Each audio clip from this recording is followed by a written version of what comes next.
third time. He got me twice yesterday. And my phone! No way. And I was recording! What's going on, everybody? We're back. So, a couple things. We're in my trailer again. Yes, we're in my trailer. But I can't film anywhere else at the moment. I'm kind of in between spots. So, it seems to be the most neutral place that doesn't look like it has a bunch of stuff going on. So, kind of fits the channel too. And the trailer's nice. But I kind of want to do a recap video on Texas. So I recently just went to Texas. It's my first time racing there. Not my first time to Texas, but Texas is a beautiful state. I really like it. The tracks there are amazing. Like, I don't think I've been to a lot of drag strips all over this country, and I think that is probably the nicest. I went to XRP, so XRP is probably hands down the nicest track I've ever been to. When you get rolling there and there's enough lighting to where you don't have to turn the lights on in the trailer, that's amazing. I can't say enough for the people at the track that run the track. The track's rad. It's just a different vibe there. Like, I can't explain it. You got to go experience it if you haven't. Pulling to the line, doing a burnout through 1,000 people is just something else. It's just not like anything I've ever experienced. And I think a lot of people have seen it on my social media. I did a big long live video, and I think it's just something you gotta experience. You can't even watch a video and explain how that feels. Just the vibe in Texas is just insane. And I love it. I think it's great.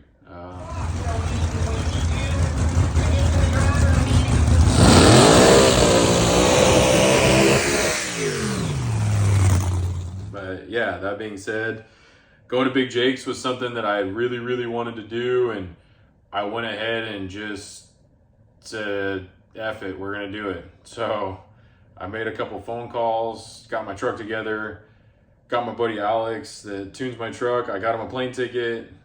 He flew out there with my little brother. It was kind of a last minute, not really last minute, I really wanted to go type deal, so we just made it happen. I called my buddy Kenny. Kenny's awesome. He's his Instagram is also for it. He's got an S10 that he no prep races, and he's been on Street Outlaws, and just good dude. I've met some great people through him. He has a good friend named Kyle that lives in Oklahoma who does all my injector cleaning. I'll tag his Instagram down below. But yeah, I called him. He said he was down, and I said, let's do this. So I had taken like a month off of work, and we went ahead and went out there a week early. Picked Kenny up. Kenny had like pulled an all-nighter, flew here. I picked him up in the morning. We at LAX over here, right local to me, and we hit the road, and we didn't look back. I had the enclosed trailer that I had just bought my enclosed trailer. I had just recently deleted my dually. Like, the thing was just ready to rip. Like, I was ready to go.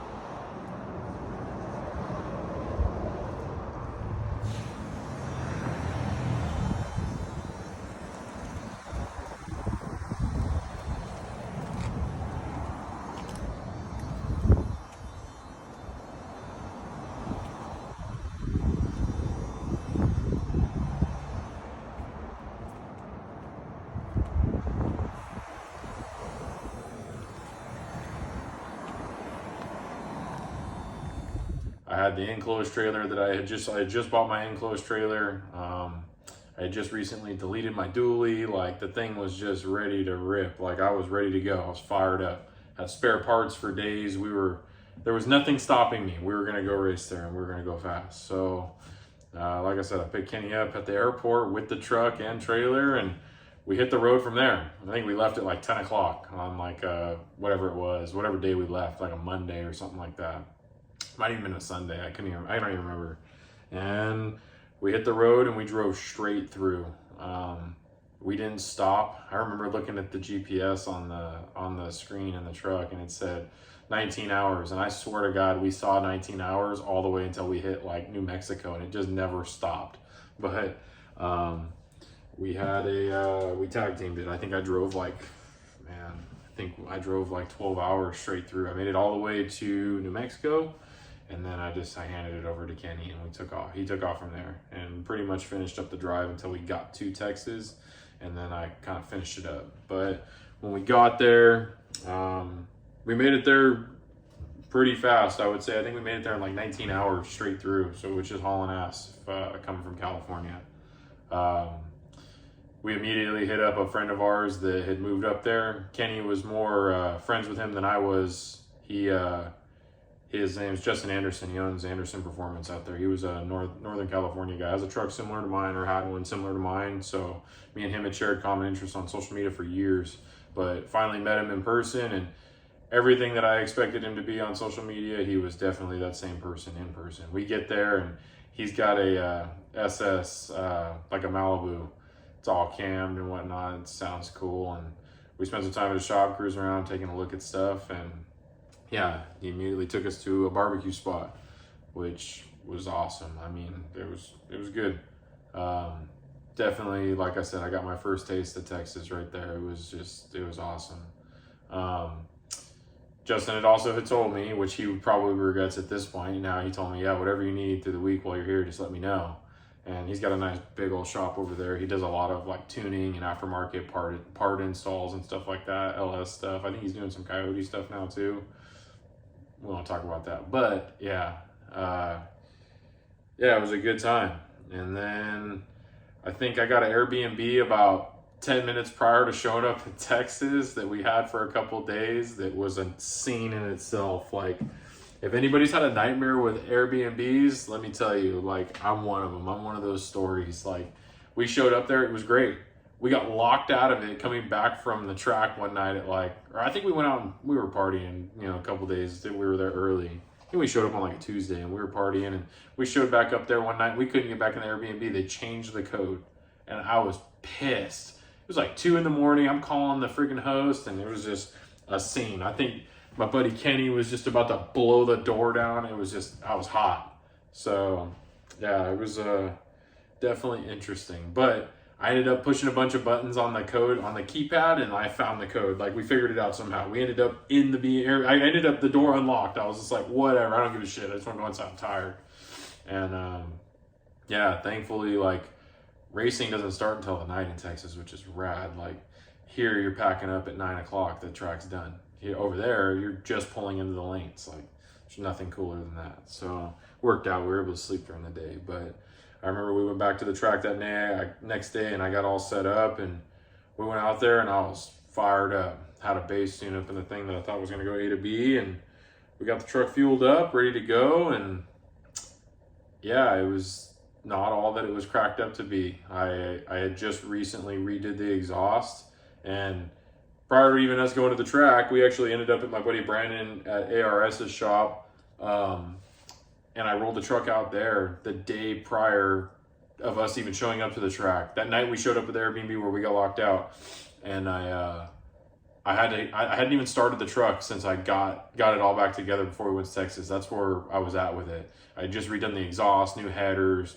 kind of changed some stuff on it, but I knew it would run. I wasn't really worried about it, but I hadn't fired it up with a new exhaust, which was awesome, because I used to have down under the truck exhaust, but the thing belches flames, and it was just causing some havoc down there. So we changed it. I did some through fender stuff with some forward turbo facing style headers, and I remember pulling it into Brandon's shop, and I said, we're gonna fire this thing up today. And he's also got a badass new Edge Mustang, him and his wife have, and she's wild. Like, she had a new Edge prior to the one that they have now, and she was like the burnout and wheelie queen.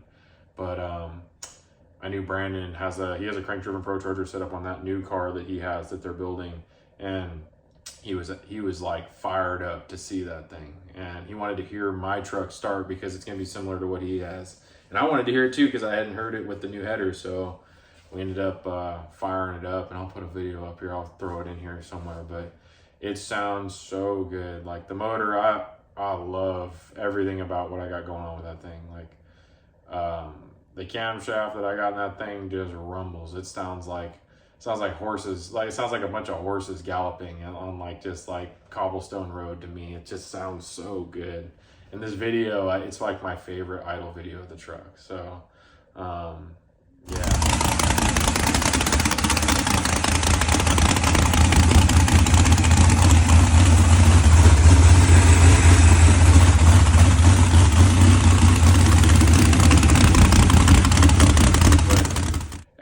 juiced on it. And like I said, we went on to, going to the track the next day. I'm fired up.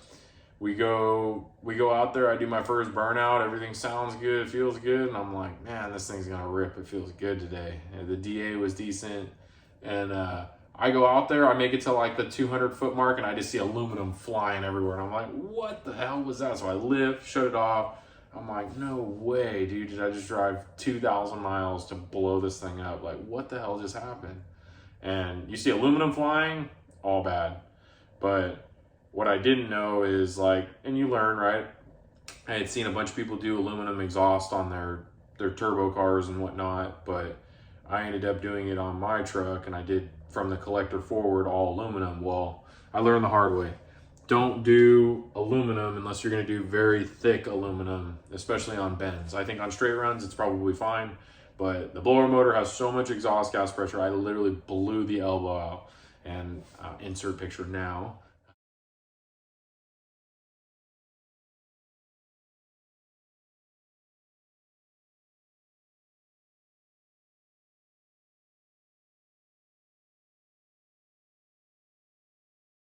I'll put the picture up, but yeah, it was nuts. Blew like a gaping golf ball or a baseball size hole in my elbow, the 45 right off the collector. And I'm sitting there and it's nighttime at this point. I'm like, you gotta be kidding me. First test pass, I think it was like Thursday, we did the private test in San. I was like, you gotta be kidding me. And like, I was pissed. But thankfully, you're in Texas and Summit Racing. So Summit Racing's 30 minutes from XRP. It's like, I don't know, 6 o'clock at this point. I think Summit closed at 7 or something like that. It was something crazy like that. And I'm like, all right, let me call and see if Summit has stainless. We'll fix this. I'll just buy all new stainless. I can weld, I can fabricate, like, we're good. Let's do this. And in my head, I'm putting this whole plan together of like, I'm gonna figure this out. We called Justin, who we had first met when we got there, and I called him and I said, dude, I need to use your shop. I need to get this thing ready to go. Like, I need your welder. And he goes, yeah, whatever you need. And he goes, when do you want to do it? And it's like, at this point, I'm like thinking tonight, and I'm like, nah, we're good, dude. We don't race till later tomorrow. I come first thing in the morning. We'll go get breakfast and stuff. We'll just make it. It'll work. And at this point, I'm like, all right, let's just make it to Summit. Let's get the material. I had that thing on will call at Summit. And my buddy Kyle, he's nuts. Like, he has this, I don't even remember what it was. I think it's Toyota Corolla or something like that. He'll correct me if I'm wrong. But he goes, we got the rubber band tranny in this thing. Let's do this. We had that thing on the rev limiter, like all the way to Summit. I think we made it there with like 5 minutes to spare. And I'm like panicked thinking we're not going to make it. They're going to close the door. When I walked into Summit, I don't know if you've been to Summit in Texas, but Summit in Texas is like Costco. That thing is gigantic. Like, I go in there and I'm thinking I'm going to be the last person in there. There's 100 people in there still. I'm like, whew, we're good. So we pull in there. I get all the stainless we think we need, and yeah, we head back to the track. And at this point, I got my boy Kenny. Kenny is hands down. You need to get some shit done. Kenny can figure it out. Like, he is the guy when it comes to talking to people. He knows people. He can go get some information. Kenny can sell ice to an Eskimo.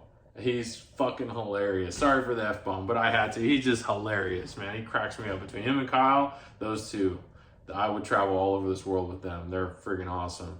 But yeah, Kenny was able to acquire a welder at the track so I could tack everything in place. So I ended up bringing, like, means I had the enclosed, I had spare V-van flanges. I was prepared. Like, I have everything. I have pretty much spares of a lot of stuff. Not, I want to say everything, but I got a lot of spares. I got a lot of parts to make things work. So I ended up having spare stainless V-van flanges. We cut it all up. I had my Milwaukee, I grabbed a Milwaukee, I cut off wheel, and I just started going to town. I fabricated I did everything I could to make it match the beautiful exhaust that we just redid in a park, in the pits over at XRP, cutting half the stainless on my golf cart. People are walking up going, man, what are you doing, dude? I'm like, I gotta redo my exhaust. And they're just looking at me like I'm crazy. Well, in the meantime of me doing all this, Kenny went and acquired a welder. One of the fellow racers out there had a shop like 30 minutes from the track, and he literally went and got a trailer flatbedded his welder over so I could tack weld all this stuff up in place so I can get going in the morning and have it all ready to go at my buddy Justin's shop. Like, that's just the hospitality you get there. It's insane. Like, I could have offered him $500 and I don't think he would have taken it. Like, the guy was just awesome. I mean, later on that race, like, he ended up coming over to our trailer looking for some electrical stuff, and like, whatever you need, if it's in my box, take it. Like I said earlier, and like in my couple videos back, like, my trailer's open to anybody that needs it. I'm all about making sure everyone can get out there and go racing. So yeah, we ended up getting the exhaust all buttoned up. I went to my buddy Justin's shop the next morning, and I welded it all out, and I'll put some pictures up of that.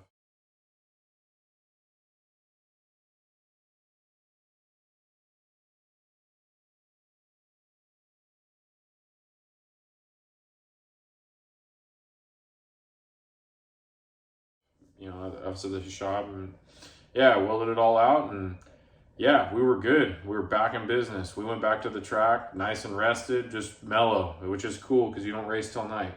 Got there, put the exhaust on, fired it back up, and we were ready to rock. It wasn't as pretty as far as like with the teardrops coming out the fender and stuff, which I've since redone, but like, yeah, it worked. We were making it happen. I didn't care what we had to do. Went out there and I was fighting training problems like immediately. I knew right away something was wrong. I had just switched the truck to a Turbo 400, which was a brand new training. And I'm sitting there thinking, man, something's wrong. And I couldn't quite figure it out. Felt like training was slipping. And I'm like, there's no way. Pull the training fluid. It just smells like training fluid. Like, it's not burnt. I'm just like, what the frick is going on? And we made 2 passes like that, maybe 2 or 3, trying to figure out what was going on. Like, I pulled the tranny, pulled the converter, changed the stator, thinking that was the issue. And then at this point, my buddy Alex had flew in, and we kind of like, we were rallying, trying to figure out what was going on.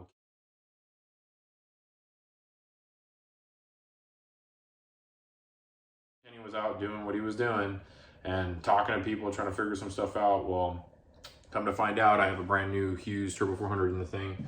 Something had happened with the dump valve where it was stuck, right? Like, I had it wired up, but I was definitely not going to be using a dump valve at XRP. The track is too good for it. So I think the problem I was running into was that the dump valve was blowing through. It was blowing through the dump valve, and I called Hughes that same day, and Hughes had told me disconnect it, cap it off, send us the dump valve back. Something's wrong with it.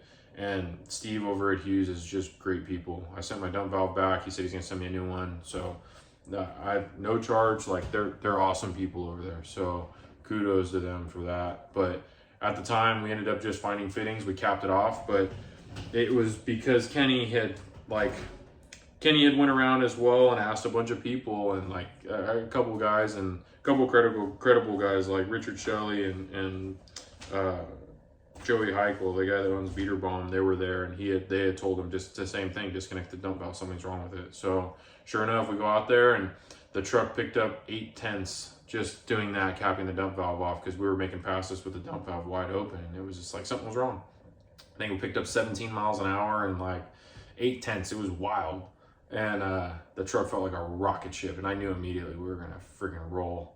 So once we got that sorted, at this point, Alex is there, the guy that tunes my truck. He's we're all there. We're gonna do some work. So we ended up getting the truck ready to go, and at this point, we're going into racing on Saturday. And racing Saturday, at this point, there was a guy that pulled up next to us. He can't remember his name on the top of my head. He has a really pretty green, like, square body Chevy step side deal, and got a big block in it with some nitrous. And he'd asked me if we wanted to grudge race, and we pulled into the lanes, and I ain't scared of nothing. I'm ready.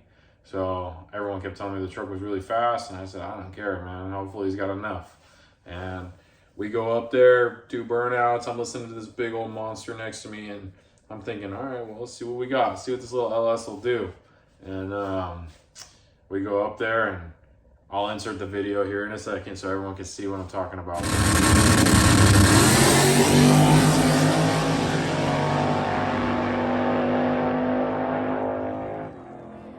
I did the burnout, pulled up to the line. I'm listening to him just thumping, and we're pulling into the lights, and I'm like, this guy ain't gonna beat me. I'm gonna drive out of this dude's life right now. And I go out there, and let go of the button and everything works like it's supposed to. The thing cuts like just mean 60 foot. The truck's always 60 footed really hard, and it looks so smooth in videos. It looks slow almost, but the thing's rowdy. The truck pulled like 2.1 G's on that hit, and we went down the track, and I'm sitting next to this dude, and I can see him he's right there with me, and I just like, as soon as freaking high gear clicked, I just knew it was all over for him. And the thing clicks high gear. Once it clicks high gear in my truck, that thing starts marching. And 140 mile an hour later, I'm at the finish line, and he's right there behind me. So I knew, I was like, man, like I was on cloud nine.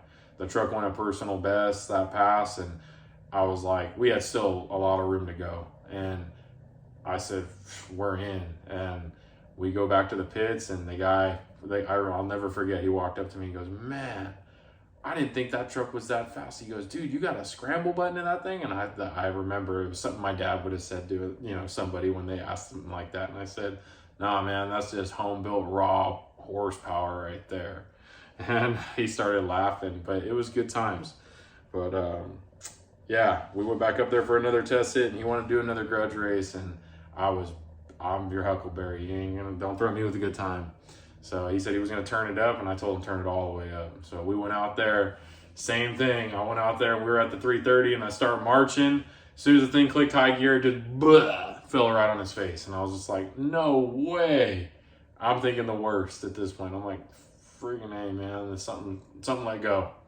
Immediately shut it off. I coast down to the finish line, and I'm like sitting there, and I'm like, man, that did not sound good. And I go to turn it over just to see if I could hear anything making noise. Turns over fine. And I'm like, man, what the hell? And it fires up, and I hear just ding, ding, ding, ding, ding, ding. And I'm like, oh, shit. And I shut it off.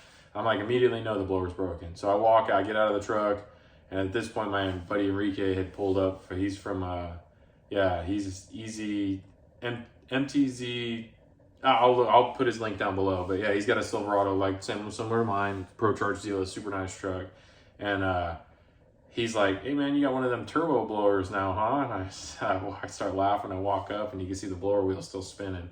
I'm like, damn it, I broke the blower. Unfortunately, I don't carry a spare blower. They are expensive. It is something that I definitely want to have spare of now. But at this point, I had made a ton of runs. I was super happy. I had done personal best every time I put the truck on the track. It did a personal best. I had done burnouts to thousands of crowds of people. Like, I lived it, right? I drove through the tower, idling, just listening to people. And I think Kelly Henry, he's got a black Fox body, and he's from right here in California too. And he had posted something that there's nothing better than when you do a burnout and looking in the rearview mirror and watching people throw their hands up behind you, like, this guy, I got this guy right here. And if you have never been to Texas, there's some serious betting going on behind you, right? And when you see those hands, and in the videos after the fact, when you see hands fly up behind you, like after you do a burnout, there's no better feeling than that. That's such a cool feeling, knowing that people think that this dude's gonna roll. And I'll never forget it, man. It was just definitely something that I'll never forget. It was a rad race. It's changed my life for sure. And I think there's going to be a lot more to come, especially going to Texas. Like, I think the truck's going to live there. I think it's going to be good. I'm really excited to keep doing more of that. And to everyone watching this, just be ready. The truck's coming to Texas, and it's definitely going to be out there doing work. There's no doubt about that. But yeah, that was my trip to Texas. I wish I had more videos and stuff that I filmed. I was kind of thinking about doing the YouTube thing at the time, so I took a bunch of pictures. I didn't take a bunch of videos, so I'm gonna kind of insert a bunch of videos into this video of me talking and running my neck. But I appreciate, like I said, I appreciate everyone's support. I love talking about this stuff. I mean, I get all giddy, but yeah. Make sure you guys like, subscribe, comment. Tell me what you like, tell me what you don't like, and yeah, I'll see you guys next time. Thank you.